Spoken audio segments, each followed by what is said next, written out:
Hello everyone, my name is Andres, and in celebration of this year's release of Avengers Infinity War, I am reviewing all previous MCU movies. This time, I am reviewing Guardians of the Galaxy Vol.2. So without any further ado, let's get right into it. This movie was the first MCU movie that was released in 2017. 2017 marks the first year that not one, not two, but three MCU movies were released. The hype for this movie was unreal.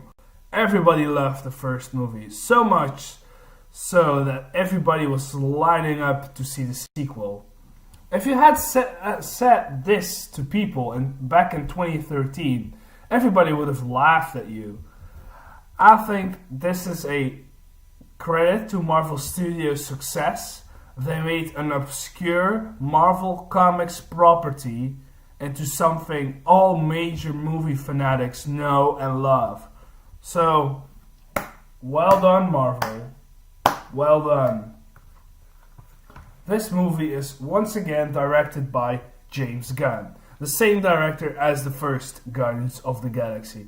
By the way, this is his first sequel, and shortly after Guardians of the Galaxy Volume 2 came out, James Gunn announced that he would be returning for Guardians of the Galaxy Volume 3 to close the trilogy. I like the idea of a director having a complete trilogy under his belt, but beware. A lot of directors suffer from fatigue after the second movie and make a third movie that's crap. So that's an obvious risk. And if Guardians of the Galaxy 2 was crap, this would be very concerning for the future of the franchise. And to be honest, Guardians of the Galaxy Volume 2 wasn't received all that well. It was still a good movie, but a lot of moviegoers thought Guardians of the Galaxy 2 was a bit underwhelming and didn't live up to the original Guardians of the Galaxy. And I can kind of see what those people are coming from, because the magic of the original is gone and now there had to be more effort put into the script. But let's elaborate on that later. Let's get the casting out of the way first. The returning cast of the previous movie are the super charismatic actor Chris Pratt as Peter Quill / Star-Lord, Zoe Saldana as Gamora, Dave Bautista as Drax the Destroyer, Bradley Cooper as Rocket Raccoon, and Vin Diesel returns as not just as Groot, regular Groot. No. He returns as Baby Groot instead. Casting Vin Diesel makes even more sense now. Not only do you not see him and only says one line, no, his voice gets auto-tuned as well. Genius casting, man. Again, sarcasm. Additionally, this movie welcomes the addition of Kurt Russell and a cameo by Sylvester Stallone. So yeah, let's talk about the good stuff.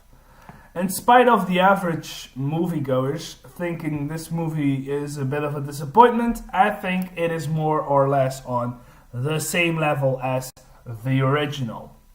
Like I said earlier, the magic of the original Guardians of the Galaxy is gone and people are going to be a lot more critical now. The same could be said for Avengers Age of Ultron, by the way. But I think Guardians of the Galaxy Volume 2 has less dead weight and more jokes in it than the original. But it lacks in plot development, which I really don't mind. Like I said, I was slightly more entertained the first time around watching this movie than I was the first Guardians of the Galaxy. But the original was a better structured and better made film. In Guardians of the Galaxy Volume 2, the cast is once again terrific. The humor is hilarious and better than the first movie in my opinion. And Yondu played by Michael Rooker, and also played a surprisingly significant role in the original Guardians of the Galaxy. And also Sean Gunn's character, the director's brother, by the way, he had a small role in the first Guardians of the Galaxy. Those two, they got a lot more to do in this movie. And when the movie focused on these characters, I loved every minute of it. And the soundtrack was amazing, once again. However, some people say that Awesome Mix Volume 2 isn't nearly as good as Awesome Mix Volume 1. And that Awesome Mix Volume 2 is super forgettable. I disagree. Admittedly, Awesome Mix Volume 2 might not be as great and or as memorable as the first Awesome Mix, but Awesome Mix Volume 2 sure as hell is a great soundtrack and an integral part of the movie. Guardians of the Galaxy Volume 2 would not work without Awesome Mix Volume 2. Lastly, the villain. Yes, the villain. The villain is in the good stuff section for once.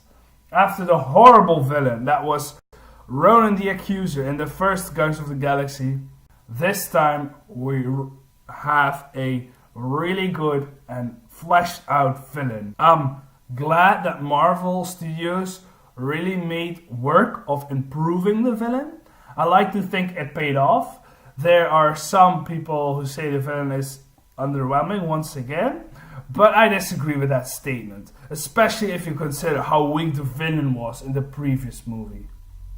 Furthermore, I like Nebula a lot in this movie. I think it's because they put her in more comedic situations, while in the first movie, all of her scenes were dead serious. But it's not all comedic. We actually get a heartfelt scene with her and Gamora. Also, there are 5 post-credit scenes in this movie, and all of them are great setup or just hilarious. Props to the makers of this movie to make the end credits actually fun to watch. Now let's talk about the bad stuff. In my review of the original Guardians of the Galaxy, I had 3 problems. The villain, the exposition spouting machine that is Benicio del Toro's Collector, and lastly, the post-credit scene. I'm happy to say that problems 1 and 3 have been fixed and became the movie's strength. However, problem 2 wasn't completely fixed though. Although Benicio del Toro's Collector is not in the movie, his role is kind of passed off onto Kurt Russell's character. But I think Kurt Russell does a much better job at it because, one, he's more in the movie than Benicio del Toro. And we actually got some character building moments with him and Star-Lord, and the plot is mainly about those two. And all of their scenes together sometimes messes up the pace of the movie. Their scenes are often a lot slower and they become a bit tedious while rewatching this movie. However, I'd argue that those scenes are absolutely integral to the plot and definitely cannot be left out for a first-time viewing. Consequentially, Star-Lord is given most things revolving around the plot, and there's not a lot of room for quips. You don't get to see that quippy Star-Lord you saw in the first Guardians of the Galaxy. The quips in this movie are mostly given to Rocket Raccoon, of course, but also Drax. The reason I think Drax was given the most and the best comedic lines in this movie is because he really didn't matter to the plot at all. You could have left Drax out. But to James Gunn's credit, I think he saw that and he solved it with giving Drax the best comedic lines, and that makes Drax really resonate with you very well. Last problem I had with this movie are the Sovereign, aka the Gold People, or as Rocket would describe them, that bunch of self-conceited douchebags. They get a lot of criticism for being useless and disappearing and appearing from the movie. Time and time again, at random times, when it doesn't make any sense. Something I really didn't think so when I first saw the movie. However, when rewatching it later, I get where those criticisms are coming from. This is my take on the Sovereign. They are absolutely necessary in the beginning, no matter what. But then at the end, during the final boss fight, they pop up again, and I'm like, you could have written them out of these scenes and just let things evolve naturally. The fight would have still gone down the exact same with or without the Sovereign. But I do think that their annoyance is a bit overstated by the critics. Well, those were all the noteworthy things I had to say about Guardians of the Galaxy Volume 2. So let's give this movie a rating. My ratings ranked from worst to best are as follows: shit, bad, meh, good, and awesome. And I give Guardians of the Galaxy Volume 2 a awesome.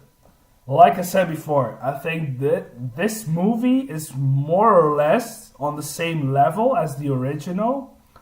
Some things the sequel does better, other things are done better by the original.